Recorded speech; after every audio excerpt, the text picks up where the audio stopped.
This is Kirby Glad, again, professional registered parliamentarian, and we're here to talk about the subsidiary motions for the FCCLA. So if you are a member of FCCLA and you are practicing or learning to prepare for the parliamentary competition, this is the video for you. Now there's another video that precedes this. It's about main motions and steps to handling a motion. You should really watch that one. And there's a video after this about privileged and incidental motions. This is about subsidiary motions. That means motions that are a part of the main motion or apply to the main motion. So there's several different types of what we call secondary motions. The main motion is something you use to do business, like I move that we have a party, or I move that we buy some office chairs. Then there are secondary motions that help us to do our work. So the first type of a secondary motion is called subsidiary motions, and it relates to the handling of a main motion. There are also privileged motions, and they relate to the overall assembly business and how that's going to be handled. Then there are incidental motions that are related to process. So in this section, we're going to talk only about subsidiary motions. Subsidiary motions always apply to another motion. They apply to a main motion. So you don't have a subsidiary motion that stands all by itself. It always relates to something else that's going on. As soon as a subsidiary motion is made, that immediately becomes the topic. That is what we consider next. And there might be more than one subsidiary motion, and they're in order.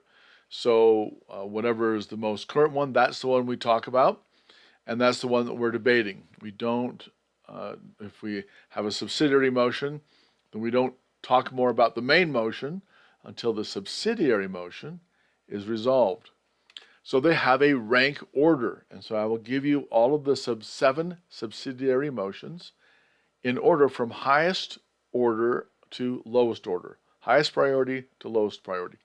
The highest priority is to lay on the table, then previous question, limit or extend the limits of debate, postpone to a certain time, or also called postpone definitely, commit, also called refer, amend, or postpone indefinitely.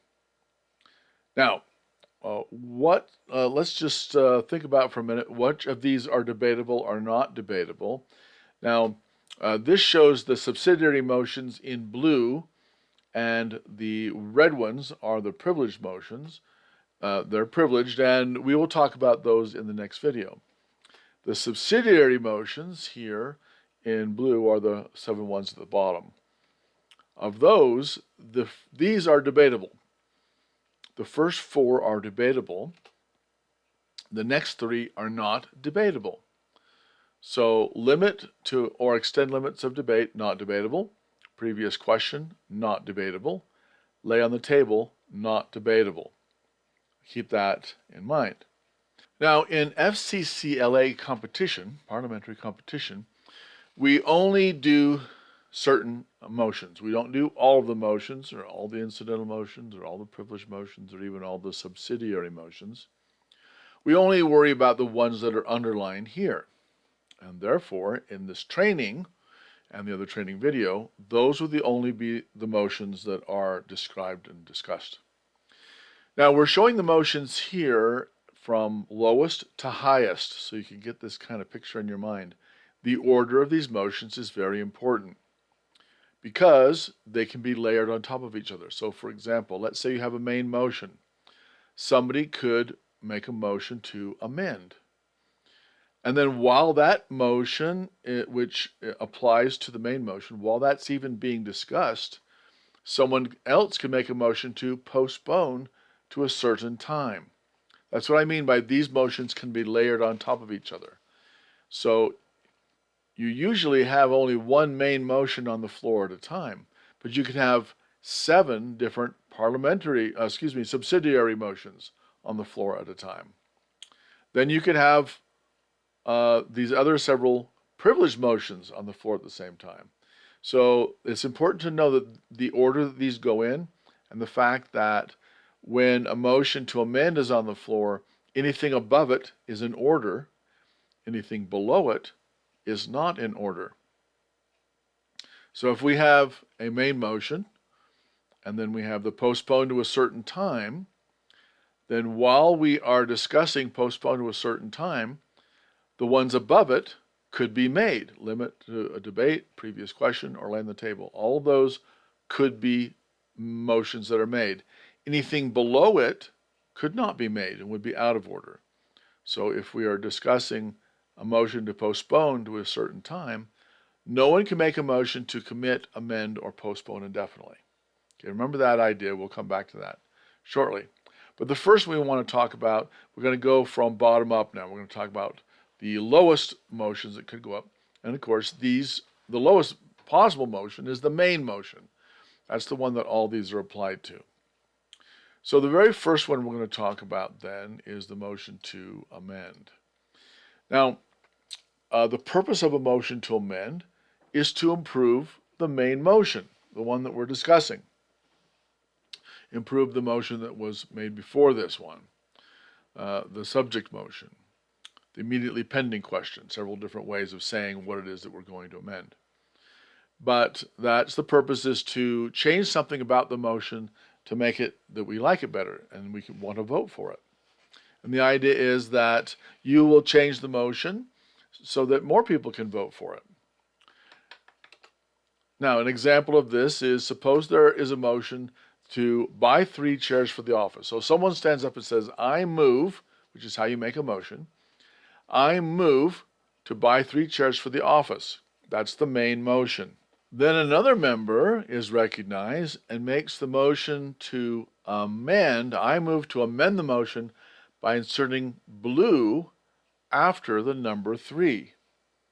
So you can see that if this amendment is approved by the Assembly, then the new motion would be to buy 3 blue chairs for the office, right? So this is how you can change a motion. There are 4 different ways that you can amend a motion. You can add words, which means add to the end. You can insert a word, which is what we're doing in this example here, inserting the word blue. You can strike a word or words, which means to remove. And you can strike and insert, which is a way of replacing something.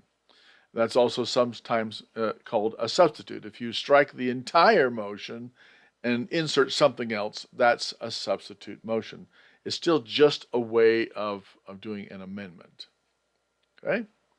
Now, it's important to know that if the amendment is adopted, then the main motion is, the discussion continues on the main motion as amended or as changed. An amendment to a main motion, which is called a primary motion, and it can also be amended.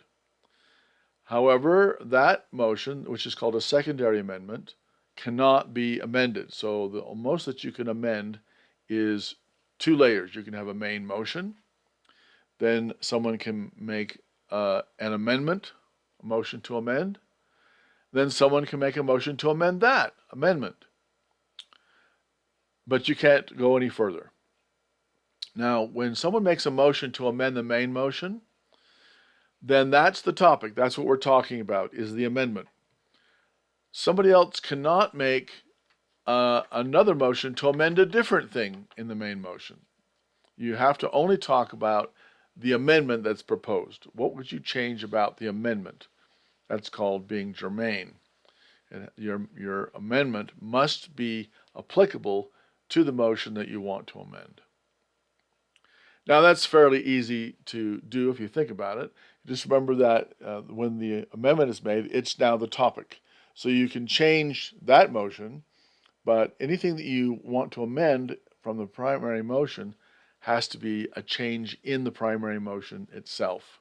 It cannot be outside of the primary motion.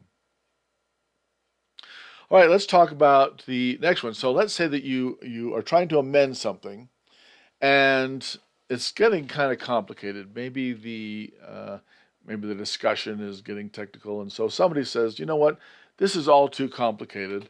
Let's commit this, also called refer, or so you could also say let's refer it. The purpose of this motion is to turn the whole thing over to a committee, right?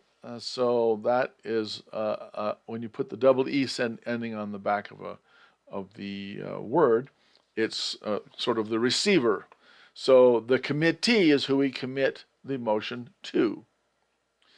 So we're going to give it to them, and they're going to research it and discuss it and get back to us, and maybe they'll get more information, and maybe they'll give us a recommendation.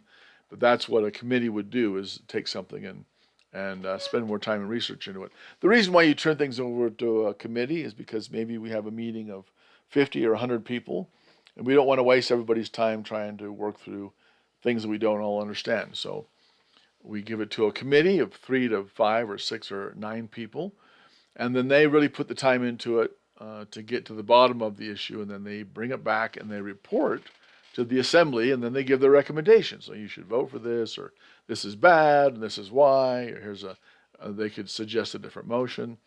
But the committee will get the main motion plus any amendments that are on the table at the time will all go to the committee.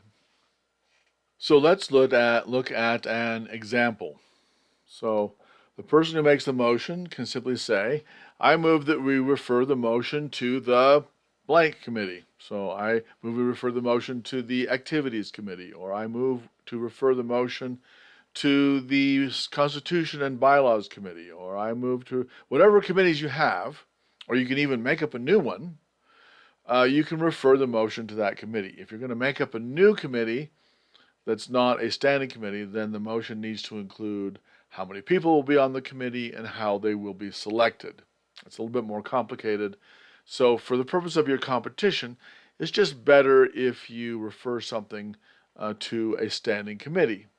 So if you want to be a little bit fancy and show off your skills, then you would say, I move that we refer this motion to a special committee of 5 people appointed by the chair. And that would be the motion. And then, so you see, it kind of starts the same way. I move to refer the motion to a committee, and then you would say how many people would be on the committee and how they would be selected. That's a little bit of an advanced topic, and I always like to see people do that if it shows they understand the rules. What happens is the committee will have further discussion after the meeting. And so this, by sending something to a committee, it basically takes it off of our plate. It puts it on the committee's plate. And then let's say we have our meeting, our assembly is every month or every 3 months. The committee will have some other meetings before that they get back together. We all get together for the next meeting. They will discuss it. They'll do some research and analysis. And then they'll report back to us with their recommendations in the future. All right, so let's talk about the motion postpone to a certain time. It's also known as postpone definitely. Now, the purpose of this is to delay action on a motion to a particular date and or time. Not just a vague into the future, but to a specific date and or time. So, for example, you could say, I move to postpone the motion to the next meeting. That's a certain date. Even if we're not sure when the next meeting is, you could postpone it to the next meeting because we know that's the day that the item will come up. You could or even make it a specific time. I move that the motion be postponed to the next meeting at 3 p.m. So next meeting at 3 p.m., this motion will come up. You could postpone it to a time in this meeting. I move that we postpone this motion until 2 o'clock. Then at 2 o'clock, this motion comes back. Now, the main idea here is that the adopted motion and anything else that's been attached to it, all the subsidiary motions, even the motion to commit, remember that we have the hierarchy. So if a motion to amend is on the table, you can still make a motion to commit. If a motion to commit is on the table, you can still make a motion to postpone it. and decide the whole thing later. And all of that would then be moved into the future. It's placed on the agenda at the appointed date and time.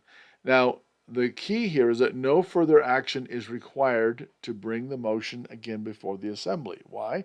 Because you've already decided when it will come before the Assembly. You've already said it'll be the next meeting, or 2 meetings from now, or the meeting on the 12th of June, or whatever you say. But everybody has decided that this is going to be postponed until a certain time. That means you have to know what time it is, or a date. A date also is considered a time. So you have to know at least the day.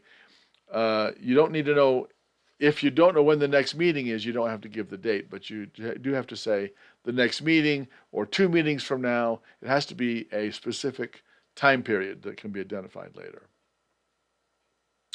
Now the next one above this, and so you could even be discussing this, and then again, you could bring a motion for previous question.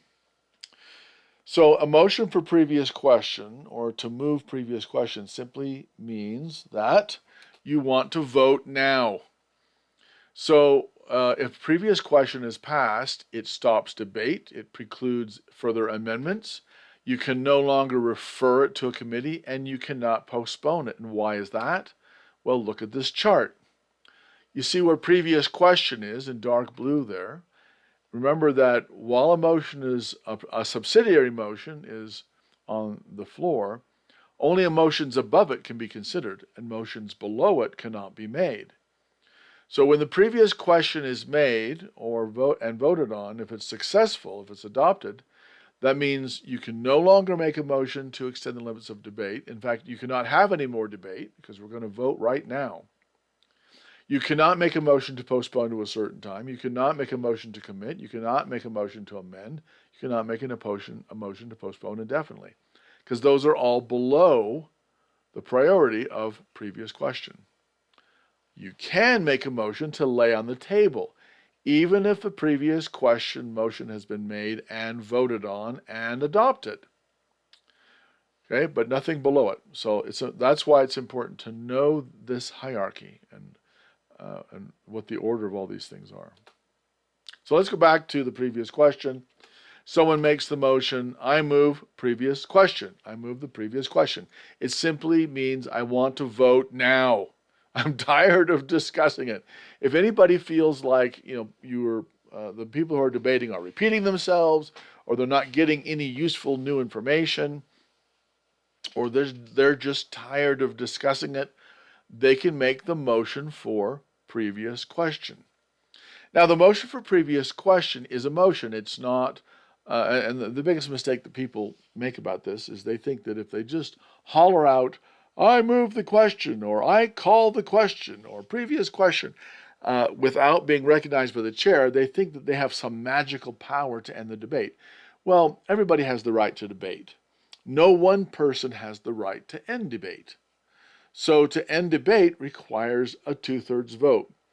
Any time that we are going to limit the rights of anyone in the assembly, and the right to debate is a right, any time we're going to limit those rights requires a 2/3 vote. So in Robert's rules, we have majority rules, which means we're all going to vote on things and then the majority will get their way. But everybody has rights as well. And to balance the rights of the minority, a minority greater than a third can continue the discussion. But if 2/3 of the people are ready to vote, then we're going to go ahead and vote. Okay? So the motion for previous question is not debatable. Remember, I showed you that chart a few slides ago. And you'll notice that why is it not debatable? Because it's about ending debate. Motions about ending debate are not debatable, because then why would you continue to debate it if you're trying to end the debate, right? So it just would drag on and on and on. So motions about debate are not debatable. A previous question is a motion to vote now, which means let's stop all the shenanigans and let's vote. So of course it's not debatable. And it requires a 2/3 vote for exactly the reasons I've mentioned, which is you're about to limit the rights of people to continue to discuss it. So it requires a 2/3 vote. Now, a 2/3 vote is always taken by standing. On a two-thirds vote, the chair will never say all those in favor say aye. For a two-thirds vote, whether it's for previous question or any other item requiring a two-thirds vote, you must call for standing vote. So the chair would say, okay, now we'll vote on the motion for previous question. Those in favor of ordering previous question, please stand. Okay, thank you. Now those opposed, please stand. And now you don't count them. You don't have to count them. The reason why we have them stand, and by the way, and then the chair will say, okay, please be seated. I don't want to leave those people standing while we're discussing it. But the reason why you have people stand for a two-thirds vote is it's pretty easy to determine if you have some people say yes or aye and some people say no. You can kind of tell which side is louder. But it's hard to determine which side is twice as loud, and that's a two-thirds vote. So a two-thirds vote is twice as many people want it as people who don't want it. So it's much easier to determine that visually. So you have people stand up. And then the chair and the secretary and the parliamentarian, they all look over the crowd and they say, okay. Then those opposed stand up. And then it's pretty easy to see if it's two-thirds or not. Okay? That's why any kind of a two-thirds vote is always a standing vote, not counted. You don't have to count them. You just have to have them stand up so you can observe if it's twice as many. Now, if the previous question is lost, meaning that there aren't enough votes for it, there aren't at least two-thirds votes for it, then you go back to discussing whatever was the motion before. If, however, it's adopted, then we are going to go immediately to vote on the pending question. So again, no more amendments, no more motions to commit or refer. You can't postpone it. We are going to vote, and we're going to vote right now. So the chair would simply say, all right, well, the motion for previous question is adopted. There being two-thirds in favor. The motion is adopted. We will now proceed to a vote on the pending question. And so then we're now going to vote on the motion that we buy 3 blue office chairs. All those in favor say aye. Those opposed say no. And then you move on. Once the vote is taken, then you move on to the next item of business. So the motion to lay on the table is one of the most misused motions and misunderstood motions in parliamentary law. And a lot of people will say, I move that we table this. Well, there is no such thing as a motion to table. And so right away you know that those people are only pretending to know what they're talking about and not actually knowing the rules. But the purpose of the motion to lay on the table is to set aside a pending question temporarily when there's something else of immediate urgency arises. It's not to postpone it to the next meeting. That would be the motion to postpone to a certain time. When you make a motion to lay on the table, there's no time specified for taking up the motion again. For example, a member can say, I move, after being recognized, of course, I move to lay the motion on the table. Notice the motion is to lay the motion on the table, not just to table the motion. This is the proper terminology. Of course, all these motions require a second. Now, the motion to lay on the table is not debatable. Why? Because it's having to do with a matter of urgency. So I just said that this is to lay something aside temporarily when something else of immediate urgency arises. So it's to hurry. It's to hurry up and put this aside so we can get to something that's very important. If you want to hurry because it's immediate and it's urgent, then why would you debate it, right? So it's not debatable. However, it is okay to say a few words of explanation. So, for example, you might, when you make the motion, you might say, our speaker has to leave soon to catch a flight, so I move to lay the current resolution on the table. So that's not really debating, but it's enough information that kind of gives everybody the idea why you want to lay it on the table. You might say, well, Well, I think we need to have the treasurer's report before we adopt this expenditure. So I move to lay this current current resolution on the table, and then everybody gets it. Whatever is the reason, it needs to be an urgent reason why you want to put it aside temporarily. Now, the thing about the motion to lay on the table is to get back to that motion requires a motion to take from the table. So you put something on the table, and then you have to have a motion to take from the table. That's different from the motion to postpone to a certain time, because when you postpone it to a certain time, you know exactly when it's going to come up again. You don't need to do anything else special. When you get to that point in the, whenever you postponed it to, when you reach that point, then the motion automatically comes back up. It doesn't need to be made again. It comes with, and you just take it up as though there was nothing in between. Just take it up where you left off. But after you lay something on the table, you have to make another motion. So it could be on there for 10 minutes or an hour, or till the end of the meeting, or to the beginning of the next meeting. It can't go past another meeting. It has to be taken up at the next meeting at least, or it just dies. So to lay something on the table is completely different than postponing it. And that's important to know. And please remember, it's lay on the table. It's not just table it. Table it. Because a lot of people don't understand what all that means, table it. So, and that, of course, is the highest subsidiary motion. So when something is laid on the table, there's no other motions, so no other subsidiary motions that can be made on the pending question.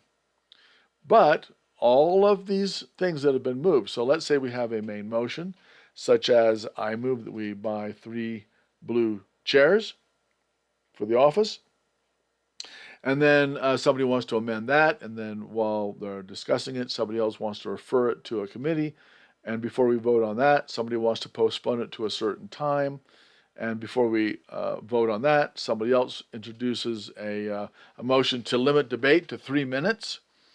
And then somebody else says, well, heck with limiting debate. I want to end debate right now and vote on the, vote right now with the previous question. Then somebody else can say, oh, we have to lay this aside and lay it on the table. Now, why is that the highest one? Because it has to do with urgency, once again. So if we have an urgent situation where we need to put something aside and take up another matter, then we don't want to have other things coming up that would interfere with that. So that's why lay on the table is the highest ranked subsidiary motion. All right, well, that's our discussion of subsidiary motions. So if you have any questions, you can email me at kirby@parliamentarian.com or ask a question directly on the website. Please watch the next video, which is all about privileged and incidental motions that are involved in the FCCLA parliamentary competition, and good luck.